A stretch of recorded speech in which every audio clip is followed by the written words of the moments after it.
que é juiz, e ele nos está possibilitando esse acesso. Depois, quem quiser adquirir o livro do professor Edson Namba, Bioética e Biodireito, está lá no caixa da Livraria Saraiva. O professor Edson, ele tem mestrado em Direito pela Universidade de São Paulo, é doutor em Direito também pela Universidade de São Paulo, juiz de Direito e autor da obra publicada pela editora Atlas. Nós vamos fazer as entregas dos certificados depois, peço a identidade de vocês, assinatura do livro, e aqueles que trouxeram 5 amigos vêm ganhar um presente e a gente vai fazer o sorteio. Eu me estendi, mas eu acho que era importante esse contato, quero que vocês me conheçam, até porque eu acho que é importante a gente estar em diálogo. Vamos abrir espaço para perguntas depois, e vou estar à disposição de vocês, vou adorar que vocês participem, escrevam na pesquisa de opinião, que eu vou fazer muito gosto de estar conseguindo alcançar aquilo que vocês precisam. Obrigada, professor Edson Namba, com a palavra. Seja muito bem-vindo, sou muito feliz que o senhor está aqui, agradeço às universidades. Pode falar em pé, como o senhor preferir. Tá, professor? Obrigada. Eu vou pedir licença para ficar em pé, então, para falar.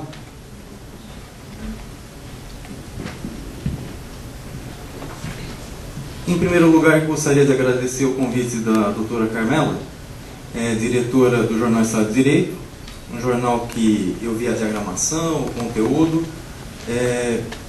vi a qualidade do trabalho dela. Também gostaria de agradecer a editora Saraiva, que cedia o evento, as faculdades e universidades também que veicularam e proporcionaram a presença dos senhores, cuja presença agradeço bastante, senhores e senhoras, né? E também gostaria de agradecer as pessoas que verão essa palestra de um outro meio, não pessoalmente, mas pela internet ou por outra forma que for veiculado. O tema que eu vou desenvolver é desmistificando a lei de biossegurança. Mas a lei de biossegurança, ela é bem extensa. Então eu vou concentrar a atenção naquilo que é mais próximo, até pelos meios de imprensa, que seria em relação ao artigo 5º da Lei 11.105 de 2005, que colocou uma inovação no direito brasileiro sobre a possibilidade de obtenção de células-tronco embrionárias.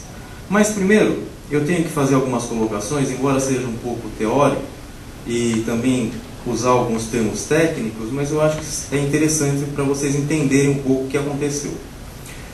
Na Constituição Brasileira, que foi promulgada em 5 de 10 de 1988, no artigo 1º, inciso 3º, foi colocado como fundamento do Estado Democrático de Direito a dignidade da pessoa humana. Ou seja, é importante para o Estado brasileiro que haja a dignidade da pessoa. Parece simples, mas não é.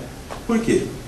Dignidade da pessoa humana. Em direito, se diz que é um conceito jurídico indeterminado. O que significa isso?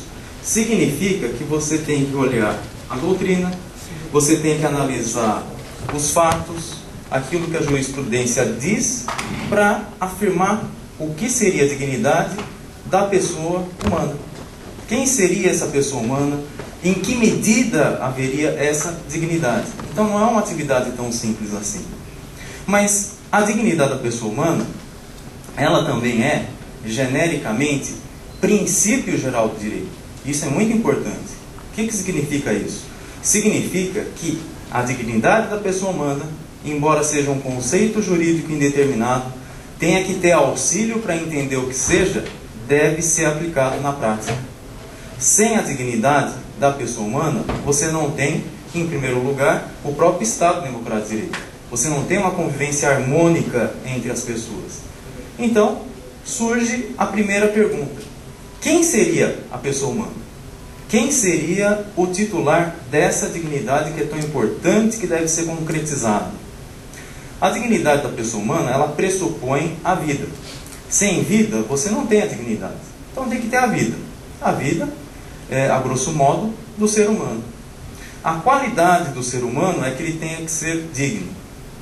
O ser humano, ele não pode ser instrumento de realização de algum objetivo. Então você não pode utilizar técnicas que são muito inovadoras, que são agressivas à pessoa. Você não pode tratar a pessoa de qualquer maneira. Você não pode fazer com que ela seja oprimida pelo poder público ou pelas entidades particulares. Então, surge de novo a pergunta: se é tão importante assim, se está inscrito na nossa Constituição, se é um princípio, se é algo importante para que tudo exista, quem seria o titular? A própria Constituição Federal, ela dá uma ideia de quem seria digno. Seriam todos. Mas todos seriam quem? Será que a dignidade da pessoa humana ficaria restrita apenas à pessoa humana, à pessoa de carne e osso? Talvez não. Porque você tem hoje uma doutrina que diz que alguns direitos da personalidade, e a dignidade da pessoa humana é base dos direitos da personalidade, podem ser estendíveis às pessoas jurídicas. Então já começa a se fazer o quê? Uma interpretação. Isso que é interpretar. Interpretar é verificar qual é o alcance da norma. Então muitas vezes se diz, é muito difícil entender a lei. É difícil desmistificar, utilizando a linguagem que a doutora Carmela colocou, o direito. Por quê? Porque há necessidade de uma interpretação. Verificar aquilo que exatamente a norma deseja. E aí, é por isso que é necessário se fazer uma faculdade, estudar, se atualizar, para utilizar conhecimentos teóricos, não só do direito, mas também de outras áreas, e também a prática e a jurisprudência, para melhor interpretar. Bom, voltando àquela questão inicial, dignidade da pessoa humana. Quem deveria ser digno? Bom, em Roma, já se comentava alguma coisa a respeito do nascituro. Nascituro. O que é nascituro? Nascituro é aquele que vai nascer. Bom, mas espera um pouquinho. Mas então a dignidade da pessoa humana também deveria atingir o nascituro. Em Roma, eles não pensavam muito sobre isso. Porque eles achavam que o nascituro, segundo alguns romanistas, fazia parte do corpo da mulher. Fazendo parte do corpo da mulher, sendo víscera da mulher, a mulher poderia fazer o que quiser.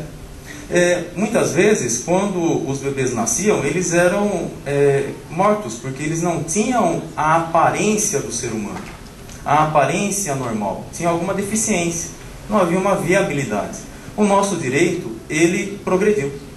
Ele progrediu e agora você tem, no artigo 2º do Código Civil, que corresponde ao artigo 4º do Código Civil anterior, de 1916, o quê? Que a personalidade da pessoa, ou seja, quando ela começa a ser titular de direitos e obrigações? Quando ela nasce. O nascimento é muito importante. Tanto é que se faz o quê? Registra-se o nascimento. Obtém-se a certidão de nascimento. Justamente porque é importante aquele momento. A partir daquele momento, o ser que viria a nascer, ele tem a personalidade, deve ser respeitado, tem direitos, obrigações, mais direitos que obrigações inicialmente. Porém, a lei diz mais. Ela diz o seguinte: embora a pessoa tenha a personalidade com o nascimento, com vida, porque se for nascer e nasceu morto, não tem a personalidade, nasce com vida. Quem diz o que é nascer com vida é a medicina. Seria o primeiro choro. Você faz com que a pessoa comece a respirar, então aí ela começa a ter o nascimento. É um momento muito importante. Tanto é que, se observarem as certidões de nascimento, está escrito não só o dia, mas a hora do nascimento, o que é importante também. Então, como eu disse, o artigo 2º, tal qual o artigo 4º, mencionava o quê? A pessoa começa a ter personalidade, ela começa a ser olhada pelo direito com o nascimento. Com o nascimento.